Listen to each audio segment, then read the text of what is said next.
आज हम प्रश्नावली 7.2 का प्रश्न नंबर तीसरे से अध्ययन करेंगे। प्रश्न दिया गया है, आपके स्कूल में खेल कूद क्रियाकलाप आयोजित करने के लिए एक आयताकार मैदान ABC इस तरह का दिया गया है। चूने से परस्पर 1 मीटर की दूरी पर पंक्तियां बनाई गई हैं। AD के अनुदिश परस्पर 1 मीटर की दूरी पर 100 गमले रखे गए हैं। इस दिशा में 100 गमले रखे गए हैं और इस तरह से 1-1 मीटर की दूरी पर पंक्तियां बनाई गई हैं। अगर इस तरह से 100 गमले रखे गए हैं तो AD की जो लंबाई होगी, AD बराबर वो 100 मीटर हो जाएगी। AD बराबर 100 मीटर। कह रहा है कि निहारिका दूसरी पंक्ति अर्थात इसमें दूसरी पंक्ति में AD के 1/4 भाग के बराबर, AD के 1/4 भाग अर्थात इसका चौथाई भाग।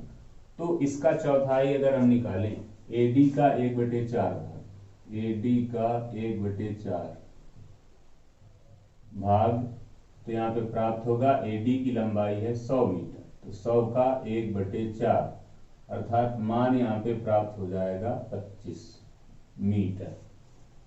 अर्थात AD पे बिंदु 2 से या दूसरी पंक्ति पे अगर ऊपर की ओर देखेंगे तो जो निहारिका है इसी पंक्ति में ऊपर की ओर जाएगी। अर्थात मान लिया कि बिंदु यहाँ पे है और ये बिंदु है P, तो जो P बिंदु के निर्देशांक होंगे, यदि हम AB को x अक्ष मान लें और AD को y अक्ष मान लें तो बिंदु P के जो निर्देशांक होंगे, चूंकि दूसरी पंक्ति में निहारिका चल रही अर्थात यहाँ पे होंगे 2, y का जो मान निकलेगा वो यहाँ से निकाला गया AD का 1/4 भाग अर्थात 25, तो यहाँ पे आ जाएगा 2, 25 P के निर्देशांक आ जाएंगे।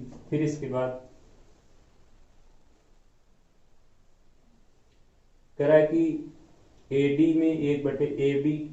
AD के 1/4 भाग के बराबर दूरी दौड़ती है और वहां पर एक हरा झंडा गाड़ देती है, अर्थात बिंदु P पर एक हरा झंडा होगा। फिर इसके बाद इस पे दिया गया है कि प्रीत 8वीं पंक्ति पे मतलब यहाँ पे प्रीत 8वीं पंक्ति पे AD के 1/5 भाग के बराबर, तो प्रीत के लिए AD का 1/5 अगर निकालेंगे तो आ जाएगा 100 × 1/5 अर्थात यहाँ पे आ जाएगा 20। अर्थात मान लिया जाए कि यदि जो प्रीत है जहां पर वह लाल झंडा गाड़ती है उसको अगर हम Q मान लें तो जो Q का मान होगा वो यहाँ पर कहीं पे होगा लगभग ये Q, और Q के जो निर्देशांक होंगे, x में चली गई दूरी 8 मात्रक है अर्थात यहाँ पे 8, या ये कह लें कि 8वीं पंक्ति पे तो यहाँ पे x का मान 8 होगा और ऊपर की ओर अगर AD की दिशा में देखें तो यहाँ पे 20 निकला हुआ है अर्थात यहाँ पे आ जाएगा 20। अर्थात इन दोनों बिंदुओं के निर्देशांक आ गए, P के आ गए 2, 25 और Q के निर्देशांक आए 8, 20। बिंदु P पर यहाँ पर हरा झंडा है और यहाँ पे लाल, तो इस पे पूछा गया है कह दोनों झंडों के बीच की दूरी क्या है। अर्थात दोनों झंडों यानी कि P और Q के बीच की दूरी, तो P के निर्देशांक यहाँ पे प्राप्त हुए 2, 25 और Q के निर्देशांक प्राप्त हुए 8, 20। इन दोनों के बीच की दूरी PQ बराबर √x1 - x2 का whole square plus y1 - y2 का होल स्क्वायर। यहाँ पे हम मान रख लें तो आ जाएगा √x1 - x2 अर्थात 2 - 8 का वर्ग प्लस 25 - 20 का वर्ग। ये इतना मान निकल आएगा। इसका मान निकालेंगे तो यहाँ पे घटाएंगे तो माइनस का 6 बचेगा और यहाँ पे घटाएंगे तो 5 बचेगा।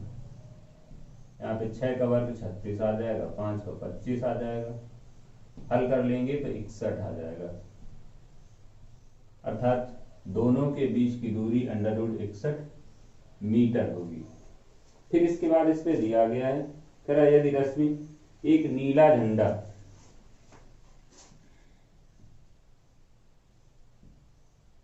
रश्मि के लिए, रश्मि जो है नीला झंडा, इन दोनों झंडों को मिलाने वाले रेखाखंड पर, इन दोनों झंडों को मिलाने वाले रेखाखंड के ठीक बीच पे, ठीक आधी दूरी पर, अर्थात बीच में गाड़ना चाहती है। अर्थात यहाँ पे अगर इस बिंदु की निर्देशांक हम मान ले r, तो ये जो बिंदु r होगा P से और Q से दोनों से बराबर दूरी पर होगा, अर्थात r के लिए या रश्मि के लिए। और यहाँ पे झंडा गाड़ा गया है नीला रंग का। तो हमसे ये पूछा गया है कि नीला झंडा कहाँ गाड़ना चाहिए, अर्थात नीले झंडे के निर्देशांक पूछे गए हैं। तो नीले झंडे के लिए फार्मूला लगेगा x बराबर x1 प्लस x2 बटे 2, और y के लिए y1 प्लस y2 बटे 2। क्योंकि ये जो बिंदु r है बिंदु P से और Q से बराबर दूरी पर है, इसलिए ये r मध्य बिंदु होगा।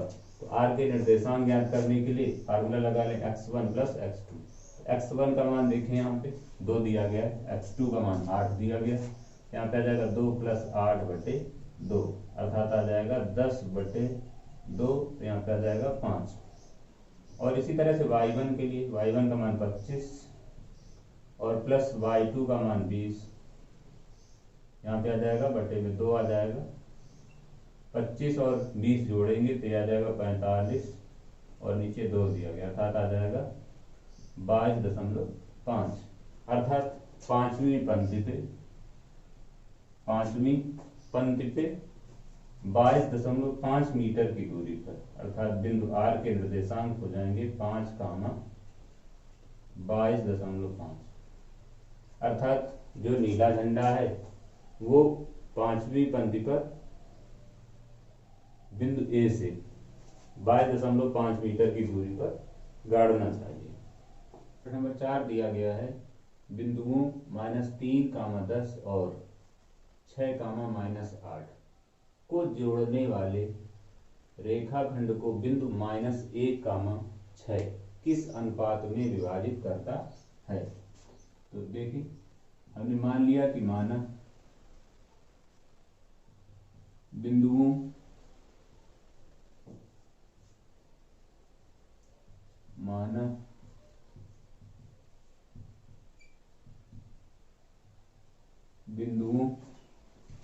-3, 10 और 6, -8 को जोड़ने वाला रेखाखंड, जोड़ने वाले रेखाखंड को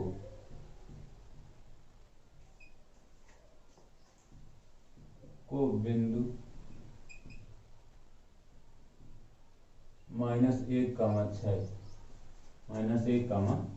6 M1 अनुपात M2 के अनुपात में विभाजित करता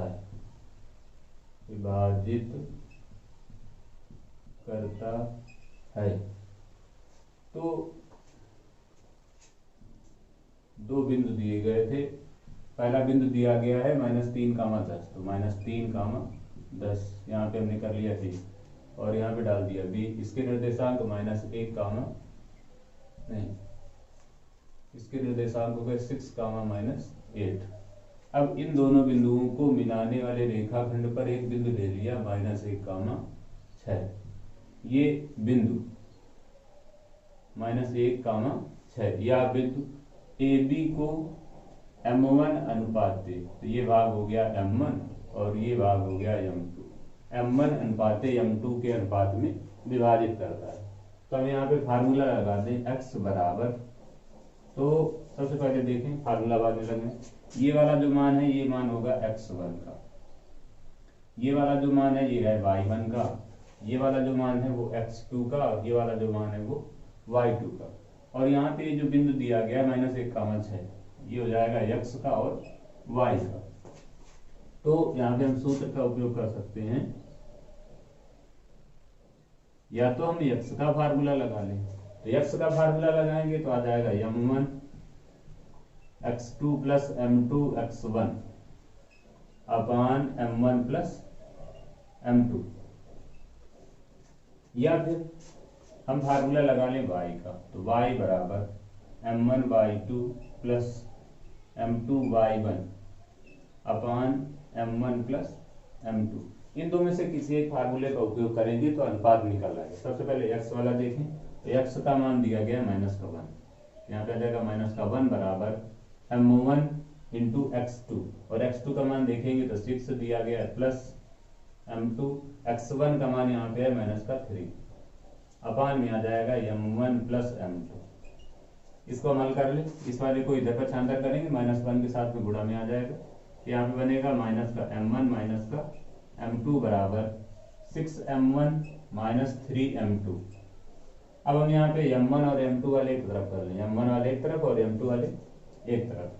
तो ये 6 दिया गया, इसको हम इधर लाएंगे तो माइनस का m1 ये, और इस वाले को इधर लाए तो माइनस का 6m1 आ गया, बराबर ये माइनस का 3m2, और ये माइनस का m2 दिया गया, इसको यदि हम इधर पर छांतर करें तो प्लस का m2 हो जाएगा, अर्थात इन दोनों को हल करेंगे तो आ जाएगा माइनस का 7m1 बराबर, यहाँ से मान निकालेंगे हल करके तो माइनस का 2m2 आ जाएगा, तो ये माइनस से माइनस कट जाएगा। अब हम यहाँ से m1 अनुपात m2 का मान निकालेंगे तो ये m2 इधर भाग में आ जाएगा, अर्थात आ जाएगा m1 बटे m2 बराबर, यहाँ पे 2 दिया गया है बटे 7, m1 के साथ गुणा में था, इधर पर छांतर करेंगे तो भाग में आ जाएगा, तो यहाँ से आ गया m1 अनुपाते m2 बराबर 2 अनुपाते 7। इसी तरह से हम इसका फार्मूला लगा ले यहाँ पे y का, तो y का फार्मूला लगाएंगे तो भी हम मान निकाल सकते हैं, अर्थात y बराबर m1 y2 माइनस का 8 प्लस m2 y1 अर्थात 10 आ जाएगा यहाँ पे प्लस का, और अपान में आ जाएगा m1 प्लस m2, और यहाँ पे हम y का मान रखेंगे तो y का मान दिया गया था 6। इस वाले मान को हम इधर पर छांतर करें तो 6 के साथ गुणा में आ जाएगा, अर्थात हो जाएगा 6m1 प्लस 6m2 बराबर माइनस का 8m1 प्लस का 10m2। m1 वाले एक तरफ कर लें और m2 वाले एक तरफ कर लें, तो ये m1 प्लस माइनस का दिया गया, इधर करेंगे तो प्लस का आ जाएगा, अर्थात इसको इधर पर छांतर करेंगे, आ जाएगा 6m1 प्लस का 8m1 बराबर 10m2 माइनस ये वाला इधर जाएगा तो माइनस का 6m2। इन दोनों को हल करेंगे 14m1 बराबर, इन दोनों को हल करेंगे तो 4m2 आ जाएगा।